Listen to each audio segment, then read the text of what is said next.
Welcome to the baseball world of Joe Garagiola. This is World Series game number 2. Our show is brought to you by the B.F. Goodrich Tire Company. B.F. Goodrich.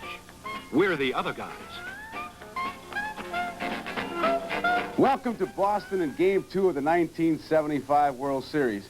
You know, according to the weatherman, I didn't think I'd get to say that. And if you think Luis Tiant was confusing to the Cincinnati hitters yesterday, you should see the curveball that the city of Boston got from the weatherman. But in any case, we're going to have baseball today, and we've got some things in the baseball world I think you're going to like. Why don't you stick around?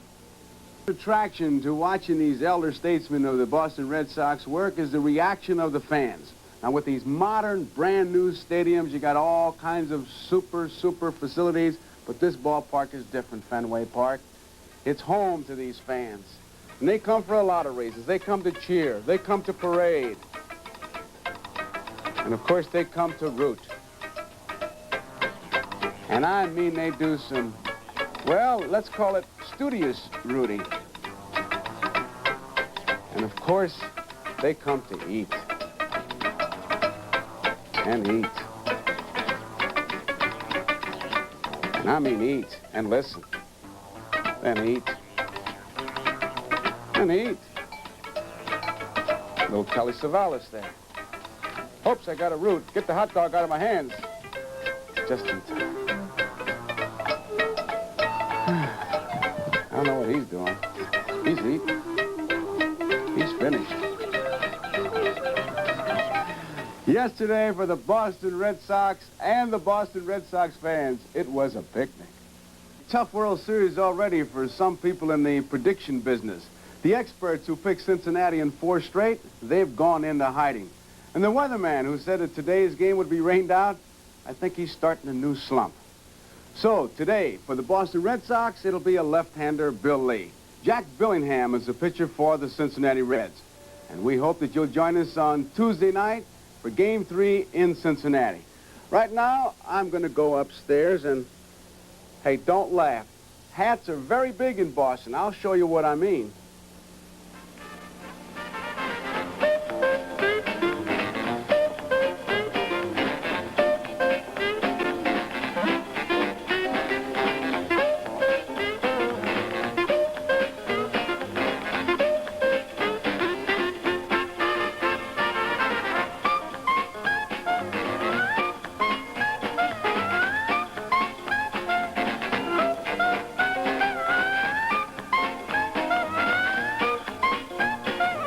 See a special episode of Moving On, Monday night at 8, 7 Central Time.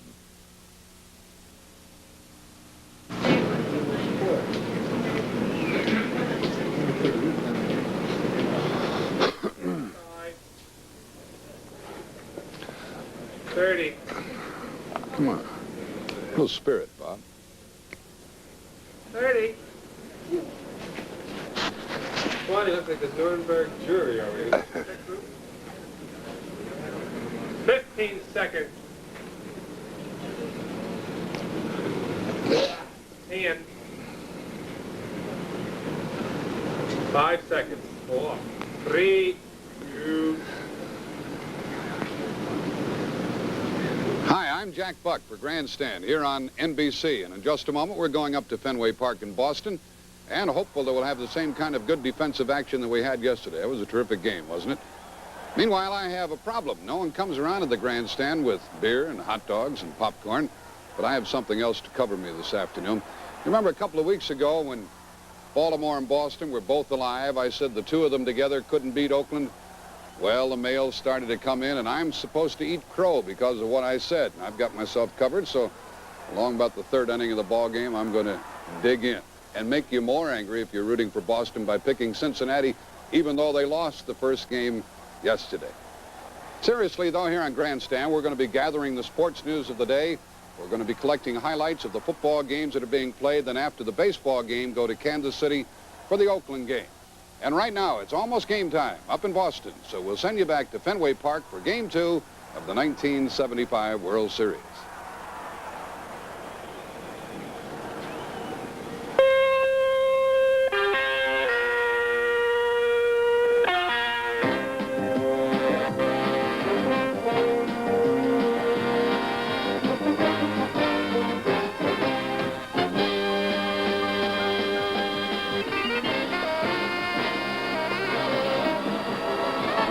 Welcome to Game 2 of the 1975 World Series. The National League champions, the Cincinnati Reds, versus the American League champions, the Boston Red Sox.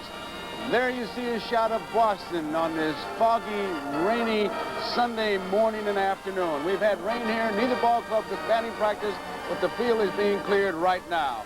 And today's game is brought to you by your Chrysler Plymouth dealers, who invite you to see all their 1976 models on Thursday. And by Cricket, the disposable butane lighter that lasts for months. Catch a Cricket by Gillette. Hi, everybody. I'm Joe Garagiola, along with Ned Martin. We'll be describing the action of the game this afternoon between the Boston Red Sox and the Cincinnati Reds.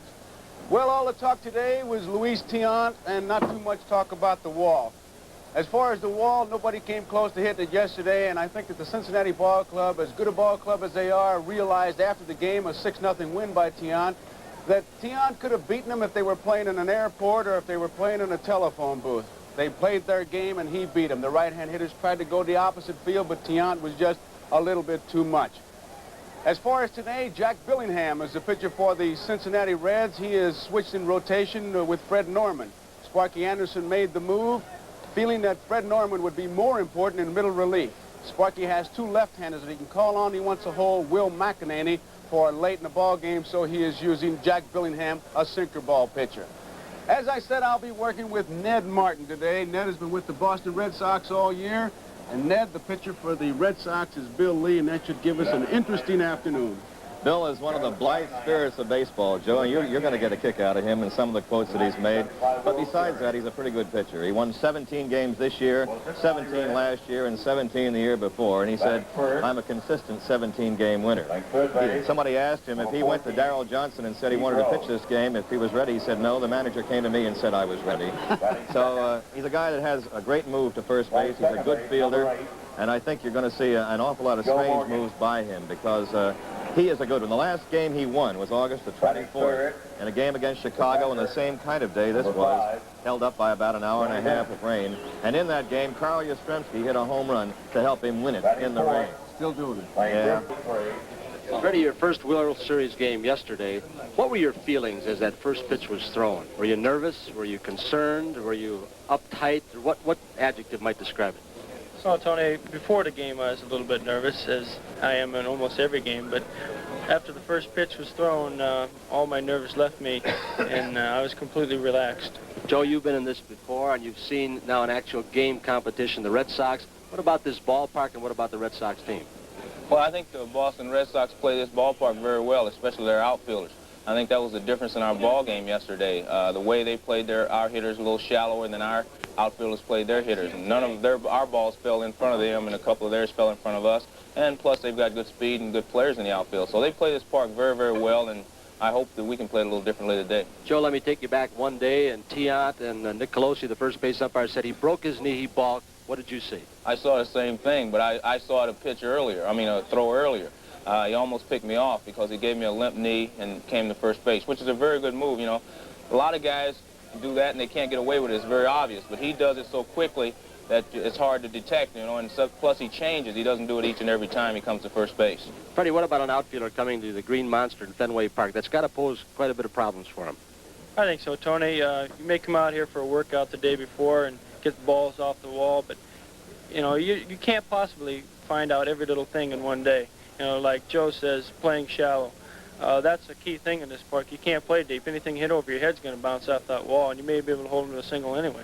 Freddie, they saw something very quickly yesterday. Luis Tiant and some of the moves he has to all the bases. He's going to see something tricky today, isn't he, from Bill Lee? Bill Lee is a little bit different than anybody, actually. Bill Lee has a style all his own, and he'll hold runners close, I'll tell you that. Joe Morgan, Freddie Lynn, two MVPs in each of their respective leagues. Let's go back upstairs. Okay, Tony. I have to kind of laugh, and I can't wait to see Bill Lee pitch myself, because when you mention it to Ned Martin, he kind of snickers. You mention it to Fred Lynn, he says, oh, yeah, he's different. Well, we'll find out, and we'll bring you the national anthem and the ceremonial first pitch right after this message.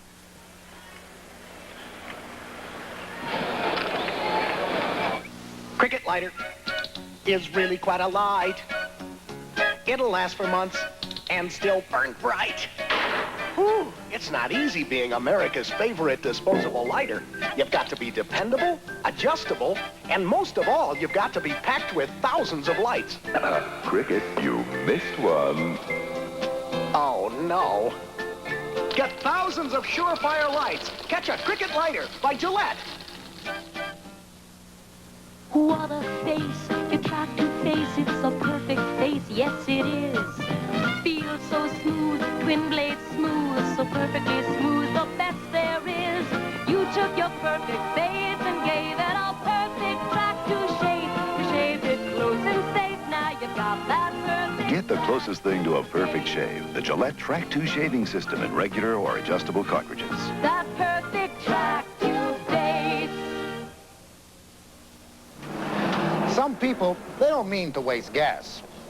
But the Champion Spark Plug Company has found that if your car has gone over 10,000 miles without a tune-up, chances are you're wasting 1 to 2 gallons of gas in every tank full. You might as well pour it on the ground. 1 to 2 gallons, completely wasted. So please, keep your car tuned up. And remember, when you tune it up, we've got your plug.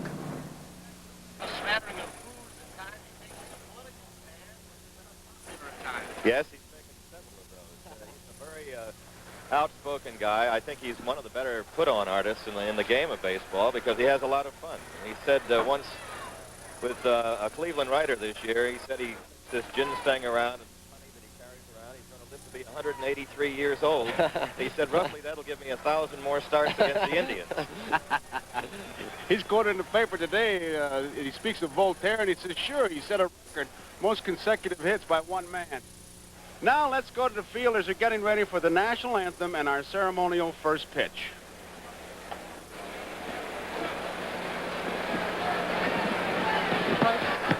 Good afternoon, ladies and gentlemen. Welcome to Fenway Park for the second game of the 1975 World Series. Ladies and gentlemen, on the occasion of the 200th birthday of the United States Navy, representing Navy Recruiting District, Boston, the Navy Ceremonial Color Guard with the national colors.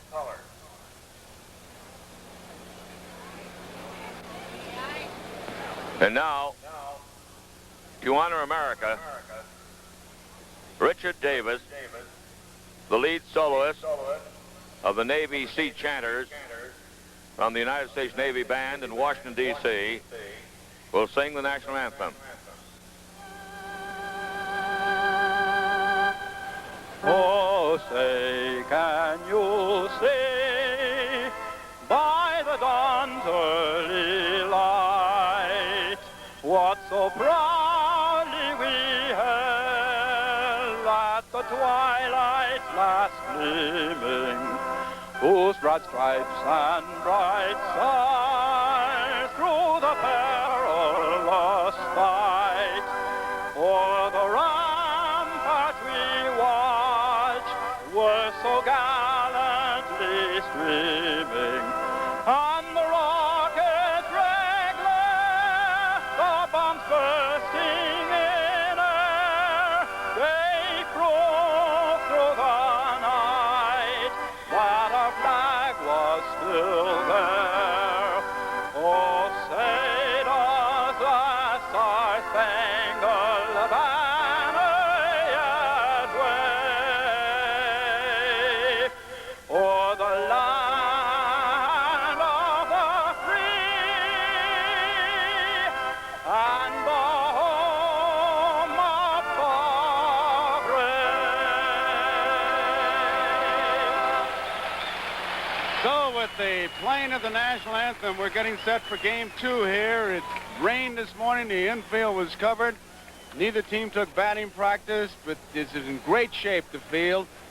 Joe Mooney, the groundskeeper here, has done a tremendous job. And now the umpires are gathered around home plate. Darrell Johnson is moving out there, but we're getting ready for the, there you see the umpires. That is for Nick Colosi, the man who called the balk at first base on Louis Tiant. And his explanation was, if you look at the umpires, that no, it wasn't the step, it wasn't the jiggling of the hands.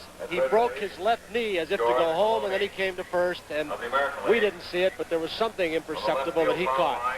Joe Morgan said he saw it, Tony. I heard him tell you. Yeah. First base, Larry Barnett. And at second base, Dick Stello. George Maloney's at third. In left field, it's Satch Davidson. In right field, it's Art France. There's Klazuski. And now let's go down to the Boston Red Sox dugout to the side of it for the ceremonial first pitch.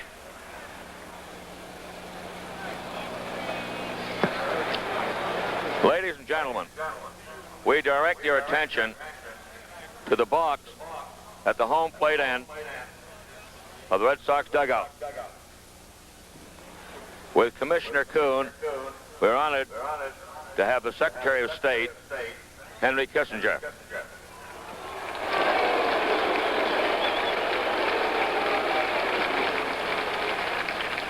In commemoration of the Navy's 200th birthday, throwing out the game ball today is Navy seaman recruit Carl Glencross of Sudbury, Massachusetts, representing more than 500,000 Navy men and women in uniform today, and countless millions more who have worn with pride the Navy uniform over the past 200 years.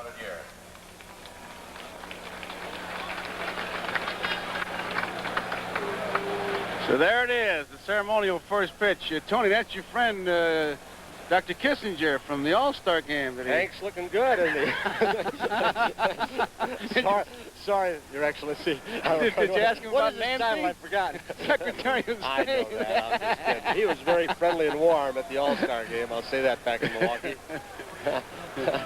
I tell you, Tony, you greeted him at the All-Star game like an old friend, and that was great. Here go the Boston Red Sox.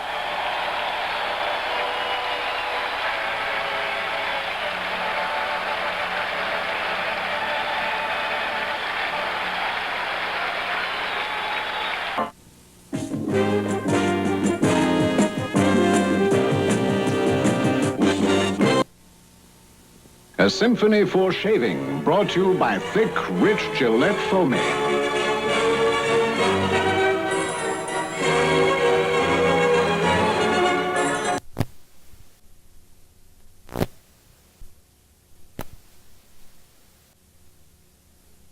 Out of a certain direction, it gets better or what, or you just stay away from that kind of thing?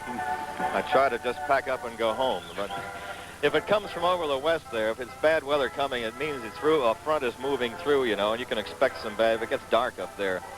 When it comes in from the water, why, you may get a northeaster, it may change, and as much as 15 or 20 degrees in the course of a ball game. But I think this is one of those shower days. I think it will let up. I think we're going to get through. Can I ask you something? Now, I don't know direction, but is Canada over that way? Don't ask me. Because if it isn't, I'm so happy, because to the Canadian friends, I sympathize with you. The weathermen have had us believing, and I know the weathermen are going to get crazy. The only thing we ever get from Canada, it seems, a cold front. We never seem to get good weather, and I know we get some good weather from Canada. And if Canada is not there, I'm glad somebody else is sending us a cold front, because they don't send us all those cold fronts. No, I think Canada's over right field somewhere. You know, you mentioned there is a shot of the crowd with the umbrellas as we kind of wait. It's not really coming down. We're going to listen to Tony Kubek. Tony Kubek in the rain delay area is going to be talking with somebody down there, so we'll check in with Tony. All right, the man with whom I'm speaking is a man who drove in over 100 runs for the American League champion Boston Red Sox. He had over 22 home runs, and yet he will not be the Rookie of the Year, or will you? No, you've got some competition from Freddie Lynn. This is Jim Rice, who is out of the series, obviously. Jim, what are your feelings right now as you watch your ball club that you helped all year long in a World Series? Well, I'm not disappointed in anything about my injury. I'm happy I contributed something to the team with my 102 RBIs to get them here, and I just hope they continue having the great success like we have had during the season. But it's a shame that I can't play, and I'm not down to anything. I just wish the guys all the luck. I'm surprised. What, you had your hand out of the cast a couple of days now? About 3 days. His left hand? Left hand. Fracture? Fracture. You know who your biggest supporter is? I'll tell you who he is. At the All-Star game in Milwaukee, I went up to Freddie Lynn and congratulated him for making the American League All-Star team, and he said, you know, Jimmy Rice ought to be here. I wish I was there. If you go back and look, my statistics was just as bad as anyone else, but just like you say, it was the people chose, and I was a little disappointed, but I said, what the heck, I'm here to play baseball, and a couple of years I hope to make the All-Star team. You're not going to have any problem going to next year with that hand, are you? I hope not, Tony. In fact, I saw you swinging a bat in the clubhouse a little while ago, looked like you hit right now. It feels pretty good, but I think if I go out there and try to play, I'll probably refracture it or rehurt it or something like that, and I just take my time to go home during the winter and just relax and build it up by squeezing the sponge or something like that and just come back next year. Jim, did Luis Tiant, well, this may be a bad choice of words, did he surprise you yesterday the way he pitched at Fenway against the Cincinnati Reds? No, not really. If you ask Louis, say, Louis, how you feel? He say he feel great. You can expect a good game from Louis. It's been like this all season. Like he really knows when he's going to pitch a bad game, like when his back was hurt, he said, I don't feel good or something like that. And anytime Louis go out there, you can expect it. You know, you just can't expect anything. Some days the guy go out and he just got his good stuff. No one can hit him. No one can beat him. And when they're hitting the ball, they're hitting right at someone. Bill Lee's pretty tough, too. It looks like Cincinnati to me, from what we've seen of them, it's primarily a fastball hitting club. And Tiant used the curveball well. Today, Bill Lee's used the off-speed stuff. That's right. It seemed like the Cincinnati just waiting on a fastball. And our pitcher know it, and the guys on the bench knows it. And as long as they get the breaking ball over, why throw the fastball? Just throw your breaking stuff and make them hit it on the ground or pop it up, something like that. With this wind blowing in, it's going to take a real good boat to get out here today. Yeah, people forget that. You know, they always think of that wall, and it hasn't been hit yet in this young series, but they figure there are going to be a lot of balls hit off there. But when the wind's blowing it, it's not an easy park to hit it. It's not, but Tony, I've played out there, and the ball's been hit there. The guys just only get a single. If I was them, I would try to hit the ball the other way. And if the guy pitched the ball in and you hit it, you're going to hit the wall. But I want to go out there really try to looking for the pitch to hit the wall. But I think yesterday, bench, like even the ball was outside like he was trying to pull it. And I know that wall would say it's only 315 down there, but you're going to have to get it up to get it out. That's quite a ball club they've got over there. You've beaten them the first game. You're ahead in this ball game, but that's a tough club. We've seen them all year long, and they like the fastball. They can do a lot of things. They run well. They do everything so well, but every time they seem to get something going or about ready to get something going, Yaz makes a diving catch. Fisk throws somebody out at second base. Morgan today. Lynn with a diving catch, and you guys have played that way all year long, haven't you? That's right. We played that way all year, and I know you're stopping now, especially at this time of year, World Series. I think this the time all the guys on both teams really go out, diving catch, really try to move the wall a little back by running into it. Excuse me. But these guys, just like I said, they've been doing all year, and they don't want to stop now. Jim Rice, congratulations on a fine year. We wish you could be in this World Series. I do, too. Right now, we're going to throw it to Marty Brennan, and he's